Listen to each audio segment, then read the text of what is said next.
Okay, TGIF, thank God it's Friday, and this will end up our week of resonance. Okay, we're going to uh, look at the whole picture on resonance right now and get a few extra fine things about resonance and resonance circuits, things that are important to how we use these resonance circuits. So to do that, let's get started on the PowerPoint presentation.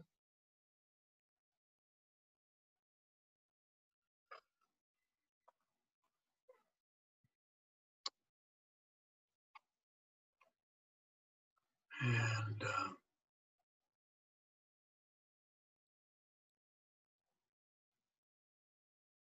get started. We'll go to the slideshow from the beginning. Okay, here we are. So day 5, resonance 3. Going to finish up chapter 25. Just going to start with a quick look at what we did for the past 2 days. We looked at the series and the parallel circuits. After that, we get some stuff from that. After that, we'll look at the quality factor, Q, which is also called the figure of merit. Basically, it's an important parameter that allows you to filter certain signals to a very specific frequency. And part of that is the bandwidth that is created by that Q factor. So you want a high Q to get a short bandwidth, so you filter right on that frequency that you want to tune in. Okay, you want to tune it in. But one thing you have to watch out for if you're using a resonance circuit to create something, to send out some kind of a frequency signal, then you got to watch out for damping.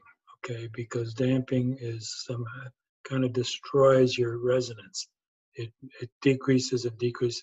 So so we'll look into that. We'll see what parameters affect that. So let's get started with series resonance, and we noticed that when we have a series resonance, that is with the inductor and the capacitor in series, the current is, we get a current that's maximized, and maximized at the frequency, at the resonant frequency FR. Currents are in phase with the generator because XC is equal to XL.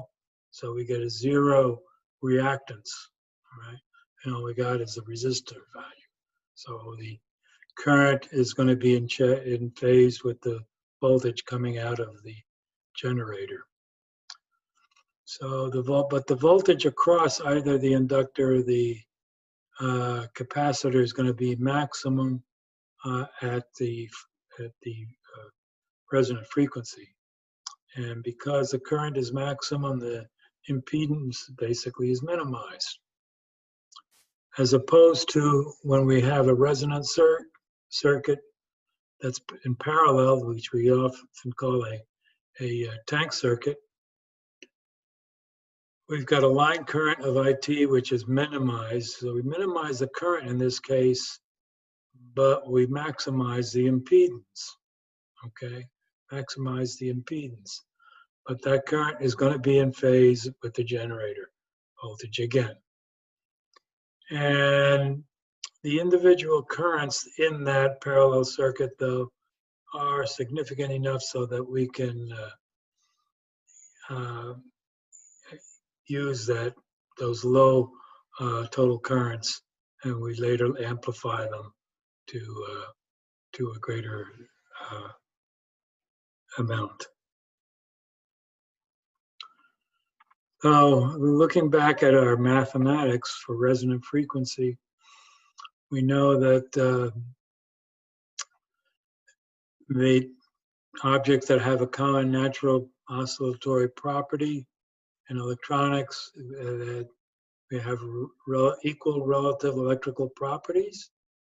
So for circuits, we use inductance and capacitance so that the reactances of those two components are equal. And they're going to be equal, and they basically going to be equal, giving us a distinct frequency. Given by this equation, Fr is equal 1 over 2 pi times the square root of the inductance versus times the capacitance. And we can take this equation and solve for L or C to get either of these two equations. So if we look at going back to the series, we said that we get a blip, a high current when we have a series circuit. Okay, that's the principal characteristic of a series resonance circuit. Whereas opposed to a tank circuit, the principal characteristic is the impedance. We get a peak in impedance. Okay, so we've seen that. Yeah, but the same in both cases is that the inductive current and the capacitive current are opposite one another. They're 180-degree effect from each other. So basically what we have in the case of a tank circuit is a seesaw effect, where as one is charging, the other one is discharging, and discharging from one causes the charging of the other component. But it goes back and forth like a seesaw. So some of the important considerations, though, when we have a resonance circuit is the resonance is an amplification, okay? So how do we, if it's an amplification, how do we regulate that? It's a desirable property, so we need a way to classify its merit. Well, recall that resonance is associated with the transfer of energy. And because we're talking about energy, we know that energy is always dissipated in many different ways, okay? So a portion of that energy is going to be dissipated in other non-reactive cases, which is essentially an energy loss. Some of the things that we ought to be familiar with is that ringing, the word ringing is often a word that's used to describe the continuous oscillation during resonance. So we say ringing and resonance are very similar things. But normally, though, we also designate ringing as a start of, to start something to start ringing.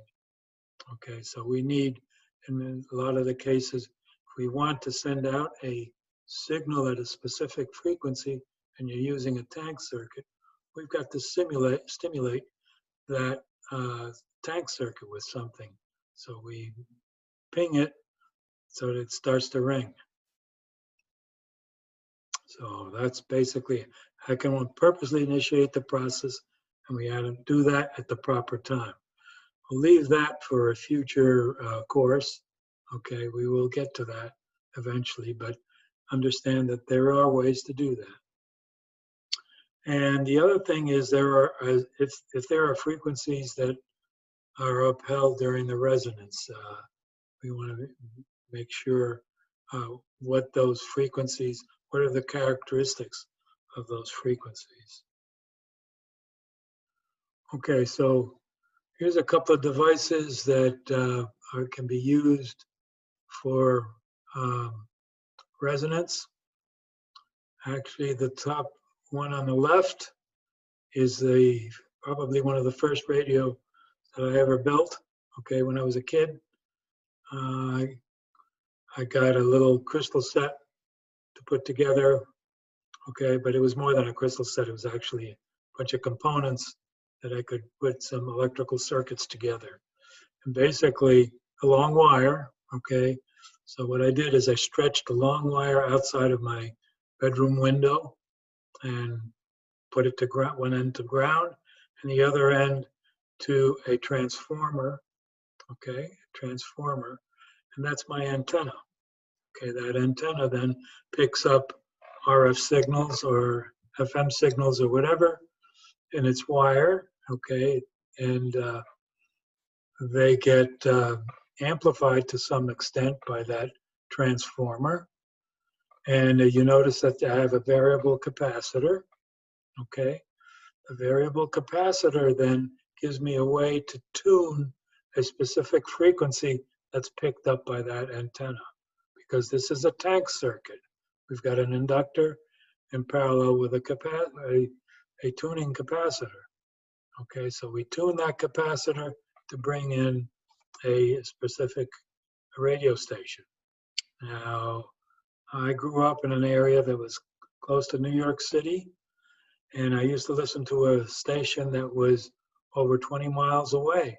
Okay, so the signal that I got in my antenna was very, very small, but yet I had a special earphone that I could put under my pillow at night, so I could hear that. It was strong enough to hear something. But in order to, what you get is, when you go through this is a modulated signal, and you need to correct all of that using a diode. Well, originally in the first units that were built, you used a whisker and a crystal with a whisker instead of a diode, because the crystal itself is a diode, but you used to use a whisker to point at a certain part of the crystal to make sure that you receive something and rectify it through that crystal. Okay, and tuning is done through the transformer and the variable capacitor. The other thing that, one of the things I worked on in the last company that I worked at is a proximity sensor circuit. This is a picture of what the sensor itself looked like, and basically you can notice there's a signal, there's a generating generator to create a 1 kilohertz frequency signal. Okay, 1 kilohertz frequency signal. That's basically creates a magnetic signal, electromagnetic field. That electromagnetic field is going to be sensitive to any kind of ferromagnetic target that we put close to it, and change the whole magnetics of this, which we will pick up as an variable inductance, which you call a variable reluctance actually, and which is the imaginary part of the signal, as you can see. And then we tune into that we find out by tuning in, we can find out what the strength of that signal is. And the strength of that signal tells us how close that target is to our sensor. So one of the important things, though, is in order to make that signal, that thing work well, is we need to consider Q, which is a quality factor, also called the figure of merit. And it basically, as I say here, is the ratio of the power stored to the power dissipated in the circuit. So basically, it's Q equal I squared X divided by I squared R, where this is the dissipated power, I squared R, and that's the reactive power. So the I squares cancel out. So basically, it's the reactance divided by the resistance in the circuit. Now, having a high Q, we want a high Q, we get a smaller bandwidth. In other words, a smaller bandwidth means that we're going to tune in a very fine bandwidth of frequencies. Only we want to get that as small as possible. So we want to build up that Q as high as possible. So for that, we need a lower resistance to give us a higher Q. As you can see, from this equation up here. So the most significant measurement for circuit system is that used to create a filter for resonating as a resonating function. That's what we use this for. Right? But as we've seen, actually, in the case of a series, we peak at a specific frequency, and if we're at lower frequency, we become more capacitive, and higher frequency we become more inductive, and we lose some of the power, some of that strength. So we want to be right at the peak, the resonant frequency. And to that, we create our Q, which is a bell-shaped curve. We have a resonant frequency, in this case 323 hertz, and we have a bandwidth, which is the width at half of the amplitude, which turns out to be at 70.7% of the maximum. And then we get an interval between a low and a high, which is our bandwidth. This case being bandwidth being 64. Okay, 64 hertz. So what's the significance here of the Q? Well, we can see here that for low Q, we've got quite a large bandwidth. The bigger the Q, the smaller the bandwidth. We want that Q as high as possible. And it's not impossible to get a Q in the 200 range. Okay, here we only go up to about a 10 range, but we can go much higher on some. If we're using a parallel resonance circuit, the opposite is true. Lower frequency means it becomes more inductive. Higher frequencies, it becomes more capacitive. Okay. So how do the Q is the factor that we want to be able to fix. So we want as high a Q as possible.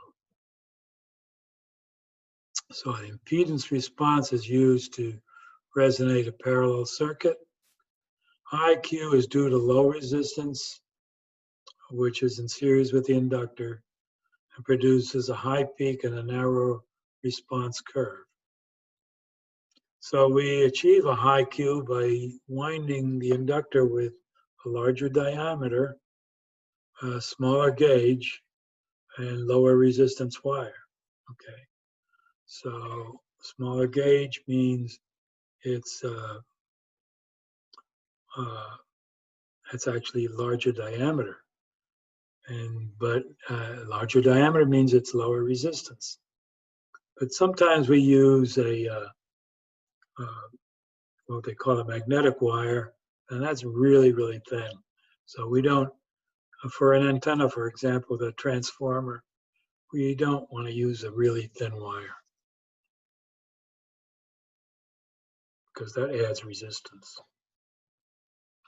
So again, pictured again is a resonant frequency of 512 with a bandwidth of 62. Okay. Now recall that our model for an inductor is basically a resistance in series with an inductance value.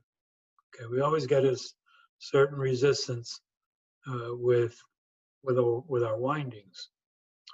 So in order to improve that, we want RL to be very low as to get a very high Q.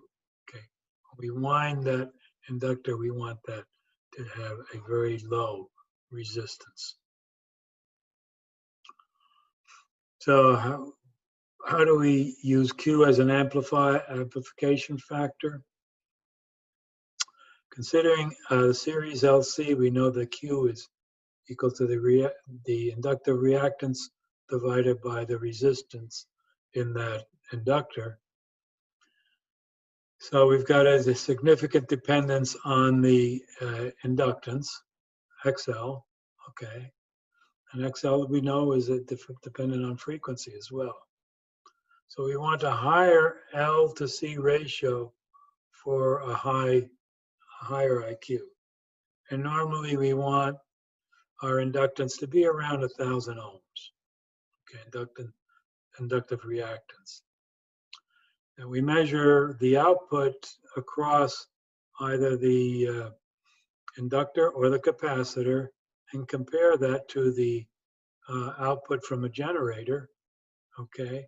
So we get the Q then will be the ratio of the output to the generator output, okay? That gives us a Q.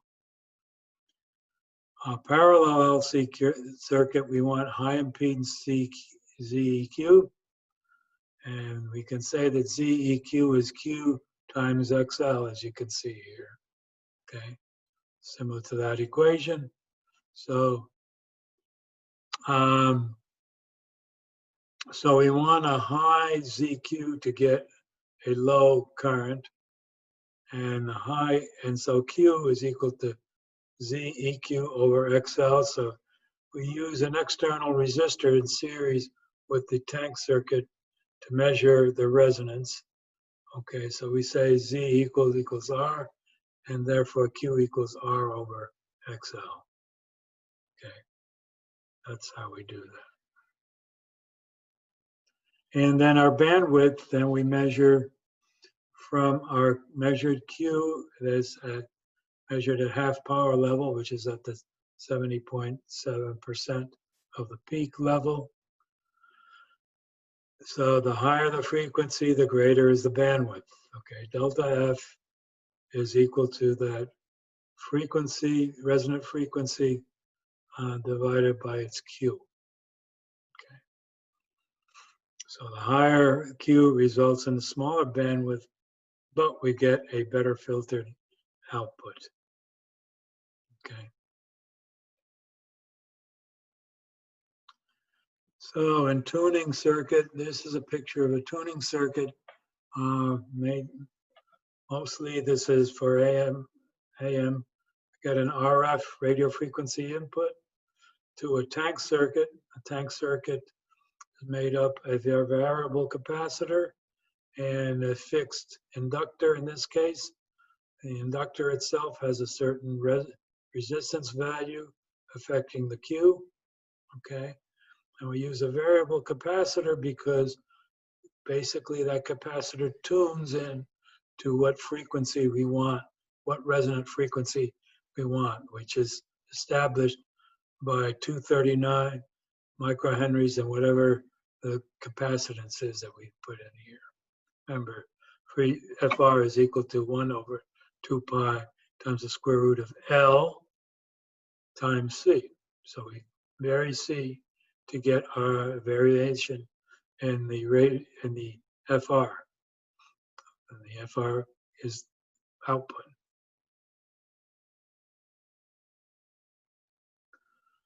Okay, but one of the things we need to look out for is damping.